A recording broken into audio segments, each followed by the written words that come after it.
jazz, the class I was told to take. Oh, never shit. took my shirt, I'm a good Neville. Yo, peace. What's going on, everybody? It is, what is today's date? March 10th. You know the year. This is Oktane Minutes Podcast. Behind the songs, very short form. The songs behind the songs. I'm doing a live as well. I might not keep the live. I might keep the live. But I'm going to talk about tonight, Clean Getaway. Song number 4 on Slight Detour. Album that I dropped recently as of last week. But as time further goes on, it'll be within the month because I try to do these pods every day for your enjoyment and for my enjoyment as a way to present the songs in a different mind frame, a different frame. I'll give you a quick story. So Clean Getaway is basically, as the lyrics would say in not so poetic prose, I guess, that me being rebellious is because I'm a product of hip hop. So this will be a story about my introduction to hip hop music. I'm a kid of the 80s. I'm a product of Ronald Reagan. I'm a post product of J. Edgar Hoover that gave way to the likes of Jimmy Carter and Ronald Reagan. And before Jimmy Carter, you had Lyndon B. Johnson, and going back to that, you have Richard Nixon. So it was like a downturn, right? Taking the nose of culture, taking the nose of counterculture, diving it into the ground. Then we have the Reagan era. Reagan era brought us trickle-down economics. There were, due to that, was an idea. You say, oh, well, we let the people with the money have the say-so in some degree. I may be wrong on this, but I'm just speaking. I'm just talking garbage. But you let them have the say-so on how money is to be utilized. So we keep the money. We don't tax them as much. Then we let everybody else. We sprinkle the game on everybody. And we let everybody live off that. Didn't work out so well. So in the same time in the 80s, early 80, 81, places like Miami, enemy of the state of the time, one Fidel Castro, who had a stranglehold on the island of Cuba, opens up the jails, lets the criminal element come to America. He says, well, you know, Ronald Reagan was like, we don't want no one to be up under communism. We're going to set y'all free. We want you to come to America. This is a place of opportunity. This is where you live in. So in 1981, they come to the port of Miami, sitting in quarantine. And mind you, I'm using my history from Scarface. Okay? Not a buff. I'm a buff, but not a buff. So, 81, I'm born. Not in Miami, but Tampa. 3 hours from where all the debacle. But that epicenter, that ground zero spread quick. You know, it wasn't just hitting in Florida. It was hitting in New York and California. And it was hitting in Texas. It was hitting everywhere.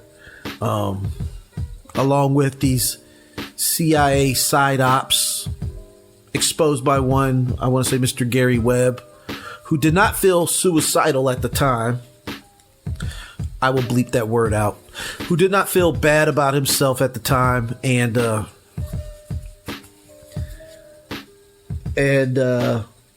mysteriously died. But then that crack epidemic spread amongst America,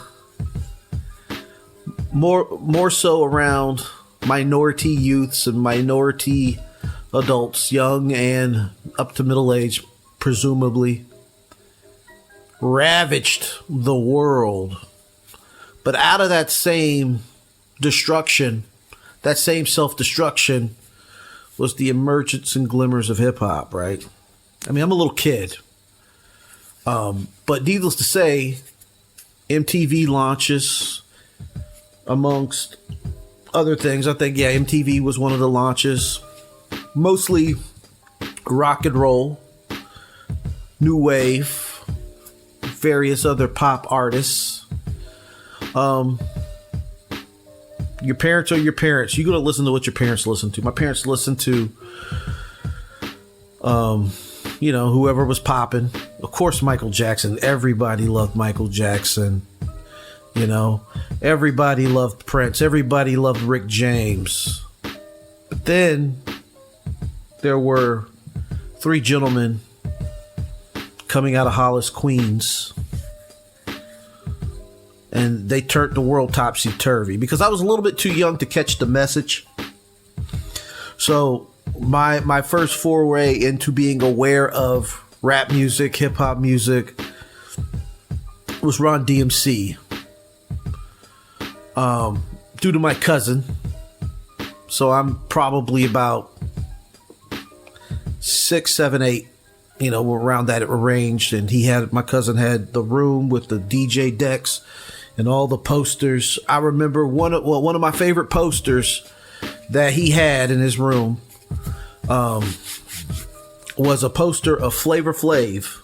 And he's like decked out in a red Adidas or something like a Adidas or a tracksuit with the big old clock, the glasses, hat turned to the side, and he's posted up almost like an eagle's perched on a boombox doing, hip hop hands.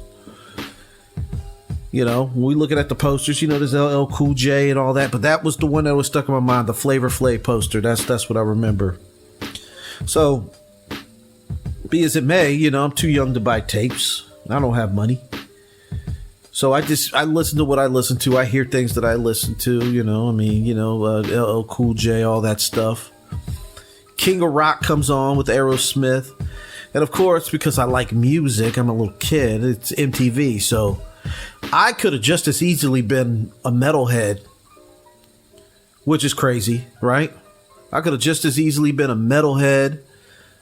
And I could have dealt with a whole other different genre because there was a point in time when I was maybe like 11, 10, 11, 12. I was going to take guitar lessons. I didn't know my mother at the time was really trying to get me guitar lessons.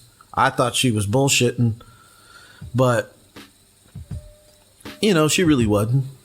She always said, "Oh, I was going to get you guitar lessons, but you wasn't interested." I probably wouldn't. But anyway, so when I really started, I really started rapping, I would say around the age of 13. As far as just getting into the art form itself and really falling in love with it. That made me want to be a rapper, made me want to start writing, was Snoop Dogg's Doggy Style album. Listening to Nas's Illmatic, Dr. Dre's The Chronic. I wouldn't say I was quite into Wu-Tang yet, but I was into Onyx when the Back the Fuck Up album came. That was good. A lot of times you don't listen to the bars and the lyrical content. Sometimes you just like to listen to the music because it had cussing and the beats was popping. I just know that I really wasn't going to be with that Prince shit. You know what I'm saying? I really wasn't going to be with Prince because Prince was, I know he was fighting his record label, and we can all grow to appreciate the fact of him going against the labels in the music industry and reclaiming all the money and the rights to his art form. But at the time, you don't see that. As a kid, you see a little weird light-skinned man with his booty cheeks out. You're like, yo, I can't do nothing with that. I'm not trying to deal with that right there. But hip hop gave us insights of other places that we would never, especially when you're young, you don't have money to get a plane ticket to go visit, and why would you go be a tourist there? But it gave us new insights on things, of what was happening on the other side of our world. Black America is a vast, deep world. There's 101 ways to be a black man in America, and each way is valid. That's what I believe. Then what the tenets of being a Pan-African is that there's no one way to be a black person, right? Hip hop gave us that. Hip hop gave us everything from De La Soul to Eazy-E, and they're all legends in between. And not to say that De La Soul was just like a different whatever, because they talked about the same things. They just delivered the message differently. It was just a different mode of transportation, But everybody was saying pretty much the same thing. We black men in America. We black people, black women, black boys, black girls in America. And then the Hispanics, we brown people in America. And then even the unique aspect or unique perspective was every now and then you saw people that like to see what the white side of America was doing. Because white people love this shit too. They really do. And you see it in the numbers even today. I mean, I hear people say in the industry that, oh, well, they not really messing with hip hop. I said, well, I don't know about that. It's tastemakers outside of the culture, the people who really truly appreciate this, that are saying these things. But the people who really love this are also fans of music as a whole. You can be a country music fan and a hip hop fan. But for myself personally, just for my song Clean Getaway, was that I was not going to acquiesce to nobody's standards except for my own things that I thought were my own personal expression. I'm not tucking my shirt in. I barely even comb my hair, G. And that's what that song's about. It's an expression of a clean getaway means that I'm living my way. I'm living in my truth, meaning that amongst, as far as my artistic, cultural side of my life, that I believe that, some people would say, yeah, doing hip hop and all that is a hobby. It don't make no money. What defines that? And I am not one to tell somebody and say, well, oh, it's a hobby. At a certain age in your life, man, you're going to be like, yeah, this is a discipline. Hobbies are cool, but hobbies should also make you money. And if you want to be good at your hobby, you want to be good at a discipline. You become a disciplined person, be it something hard or something artistic, something arduous. I mean, you could say you climb mountains. You're climbing Mount Everest as a hobby. That's not a hobby. You got to be disciplined to survive in Mount Everest. Traveling in third world countries and doing whatever. You gotta be disciplined to survive out in certain places if you're gonna be living out there long term. You can't just do whatever. You got to follow the laws of the land, and that comes with discipline. So my discipline was my artistic expression of myself, because it's an extension of me. It is not so much an existential part of me, but it's a part of me, meaning that I feel that it is very important to how I view the world. It is the lens on which I hold up to my eye.